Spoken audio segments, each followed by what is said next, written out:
run the general elections as well. Do you? Yeah. Oh, we're actually live. Oh.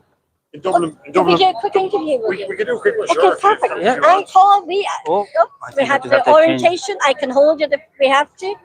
Okay, No. there we I are. just have to do a quick. Yeah, no, right. thing. Yeah, And you hold that. So Okay. tell us, you have organised this event. Would you like to introduce yourself to our viewers? So my name is Bernard Mulvaney. I'm a co-founder of the Access for All Ireland campaign. I'm also politically aligned to People for Profit. Right. So I run as a candidate in Dublin Bay North for the party. You were on the radio the other day talking about this. I was listening to you on the radio. So yes, now a name to the face. Okay, there you go. That's it. That's it. Name to a face. Yeah. An amazing event today, an amazing turnout for the Absolutely. people of Ireland to come and look for justice for Harvey. Absolutely. It's it's something. Gillian and Stephen came to me and said, because we do something every summer for our community, for the disability community. We find, because it's so hard at times to get that space to be able to get your message across, that the summer is actually the best. The month of August is very good. So we've done something every year for 5 years to highlight the inequality and how people with disabilities consistently struggle in Ireland, carers struggle in Ireland. So Gillian and Stephen, we've been friends for a long time, and they said to me, any chance we could do something this year? And Harvey had only passed, and I said, absolutely, we will definitely. And it's something we've been wanting to do for a long time, like with Scoliosis Advocacy Network and with Una and the paediatric side of it, and Amanda and all. I mean, we're always together as such. We're fighting together. We've worked it out. We're better together than as different sort of entities, so we can back each other up. But it is a struggle, and it is very difficult. I mean, I don't understand, and I'm naive in some ways, but I don't think I've ever seen such political dysfunction and such anger in society, and yet still those that were sort of holding to account for these failings are still just going about as if nothing's wrong. Where has humanity gone in politics? Pardon? Where has humanity gone in politics? I have to wonder. Like, I mean, I don't look at people or politicians, and I understand they hold an office, and that's what you call. I'm not getting personal here. I'm not going to call out an individual, because we're all just human beings. But there is a big problem at the moment with the fact that we have families grieving. We've got, I mean, the statistics are always there, particularly when it comes to our disability community. The poverty is increasing, and they're suffering, and yet we see social media posts. We see media posts of politicians living a very good life, and we're trying to work out where's the connection here, between those in power and just us ordinary people, and there doesn't seem to be. And I think the care referendum was a really strong reflection of that. They got that all wrong, and the mood amongst people, as we saw today, that was a really strong demonstration. A lot of people came out to show solidarity. The loss of Harvey can't be in vain. And I get you just to stand back to have you in the frame. Yeah, a lot of what we can't let Harvey's passing just flitter into the universe. We need to make something of it. We need to show that he had an impact. I believe he did personally. I believe we need to get that change, and we should do it in honor of Harvey. But it's a wider change we need. There's a whole structure around how we care for our children, how we care for those on the margins. And then we have young adults here who have disabilities, and I can tell you now, because I do a lot of stuff with them, like, their lives are hard. They are so hard, and that's just wrong. It's just not even to do with anything other than just as people that we're allowing that to go on, and we're not showing the empathy that we need to show, and our priorities are wrong. I mean, I know you need money to live. I understand that, but there's people out there, they're not living, and it's to me it's It's so wrong, and it's just, I don't think it's acceptable anymore in the society. One that generally is caring and kind. So there's that big vacuum, and I think I think we need to move a little bit back to our more nurturing roots and how we cared for each other in society, and we looked Back to humanity, as you said. yeah, no, we do. We are. I believe it's in us. Yeah, I think thank you. I do. It's in our culture. It's in our DNA. I do. I believe it's in people in Yeah, general. I I think agree. it's just human nature to be empathetic and to be kind and to care for your fellow human. Yeah. We just seem to have allowed others who aren't that way inclined to dictate the narrative and drive some sort of agenda that is not kind and caring and is not what I believe. It's not human. It's not humanity, Yeah. And we're in a very, very dangerous place globally as such. I mean, we seem to put a lot of other things above just looking after our fellow human being, and I believe people in general want to look after each other. I really do. I do. Bernard, you're involved in the Access for All movement. It would be known to some of our viewers who see it on social media.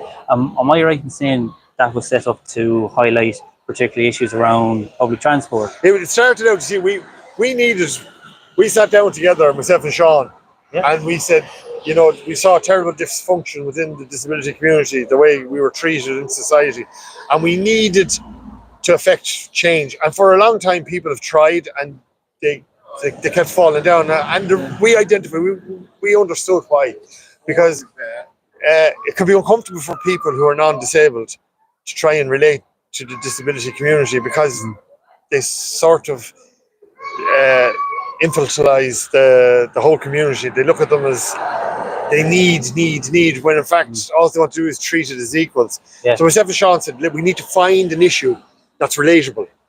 And lifts not working in DART stations is very relatable, because cyclists can't get their bikes up on the platforms. Elderly people can't manage to get up on the platform to access the public transport. Yeah. Those in wheelchairs. Yeah. And also young couples with children can't get the pram. Right. And all of a sudden, it was amazing. It was like this light bulb moment. People went, now we understand what they mean by society is disabling us, because we can't do what everybody else does, which is access this simple piece of public transport that can get you from A to B. And we're in some sort of a climate crisis that we need to, move to public transport. Yeah. But you can't ask people to do that if it's not inclusive and accessible. And people got it. They went, okay, now we understand where they're coming from. We always had in our hearts that we wanted, it was about the wider, bigger disability issues like this. But we needed to have a starting point. And the way they say, like, don't, you might think big, but don't start big. Yeah. So we decided we'd start with that. And myself and Sean worked very hard we handed out 25,000 flyers in a year and a half, just ourselves at train stations, and it just really resonated with people that this is an issue, and just like that would affect Sophia, and this is a problem, and it doesn't have to be, because it's fixable. Exactly. And they are fixing it, and that's the thing. And even with Irish Rail, if you're a wheelchair user and you want to use the train, you have to give, am I right saying 48 hours? It used to be, would you believe it now, in Dublin, it used to be 24 hours notice. They've gotten rid of that. That's gone. So you don't use the DART. Now, to use the inter-county trains, you have to give 24 hours notice, which is like when you make people aware of this. And with the buses, it's worse. A lot of the private operators, you have to give them 48 hours notice. And people are aghast at this. Like that Sophia can't get a phone call from her friend and say, let's jump on a bus and head here. Yeah. No, you can't do that. And Sophia's your daughter. Yeah, that's Sophia, my daughter. Sophia is an advocate and a campaigner, and she speaks publicly on a lot of issues. Yeah, and a wide range of issues. And some of the issues she would speak about would be around disabled women living in a society that already discriminates against women, but now add disability on top of that again, and that becomes a huge issue. And Sophia has done, she's done TEDx talks and all this around about being been recognised in society as an equal because she's fully aware that if you have a disability, you're not an equal member.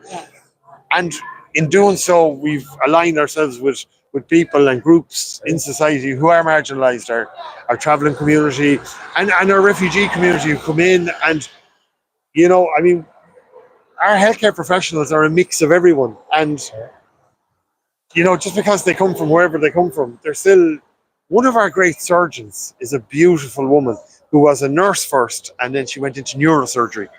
And she's in Temple Street Children's Hospital, and she's a neurosurgeon, and she's amazing. And I've never heard a single parent or grown adult child who was under Taffy say anything other than she's amazing. We don't see anything other than an amazing person that cares for our children and makes our lives better. And because we have to hand over our child to them. And, you know, so I personally, we'd like to see a more caring, inclusive, accessible society. And so we have a body of work to do, you know. Yeah. You know, we do. We have to keep at it. And I think the medical profession, I think they talk about the HSE, they talk about, you know, we don't have the doctors. It's about bringing back our doctors who are, we really highly invested in their education, bring them back to Ireland and sort out the health service as well. Absolutely. We need to build houses for them because that's the problem. We have to be really honest. The dysfunction that's in our society at the moment is to do with the housing crisis. And the reason our healthcare professionals are leaving en masse is because even with a good job, you need Like a lot of doctor, money. and she just came back from Melbourne. She's down in Cork, but majority of all her fellow doctors are staying 3 years now in Australia because what's the point in coming back? There There's you no go. housing. They No, can't afford rent. That's the There's problem. no hope of getting on the housing market. They can't even afford to rent a house or rent a room.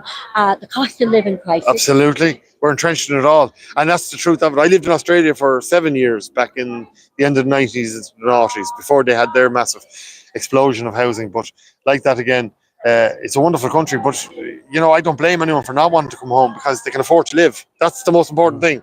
You work hard and you can go and do things because you're working hard. And the work-life balance.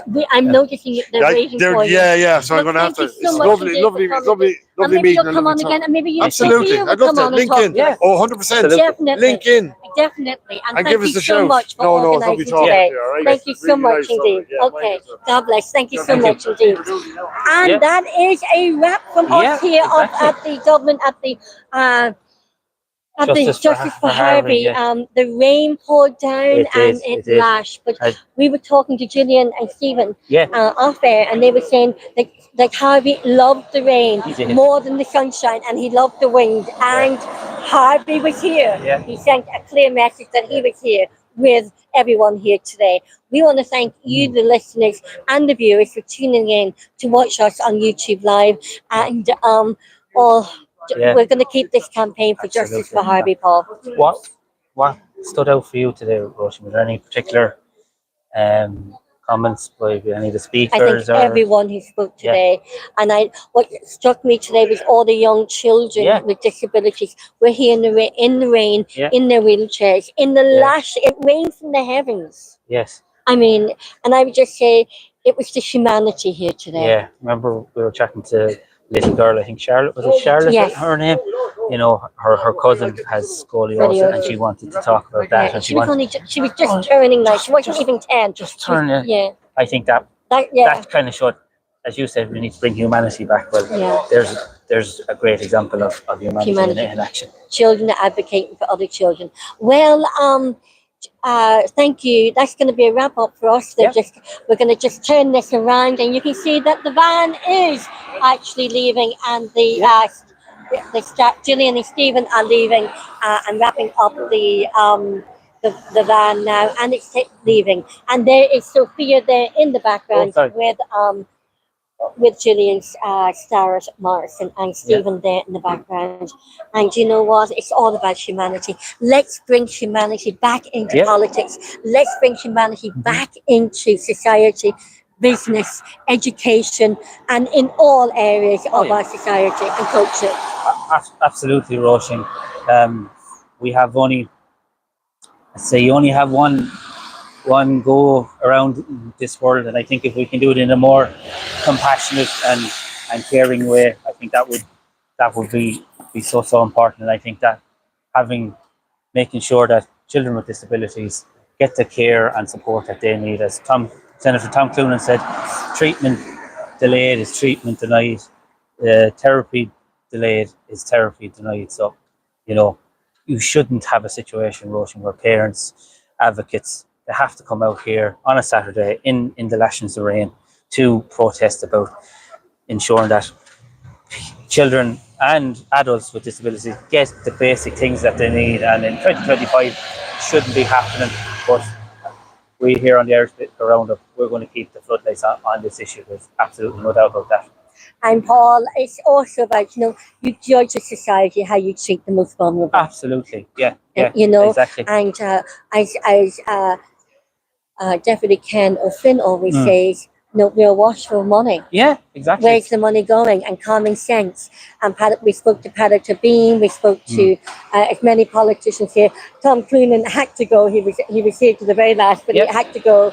And we'll talk to Senator Dr. Tom Cloonan again in the future. And everybody was here. And we want to thank you. And just thank you so much for supporting the channel. And, let's bring humanity back. Absolutely. So that's a wrap for me, Roisin Cleric, And me, Paul Brophy, from the Irish Politcal Roundup here at the Justice for Harvey March in Dublin. goodbye for now.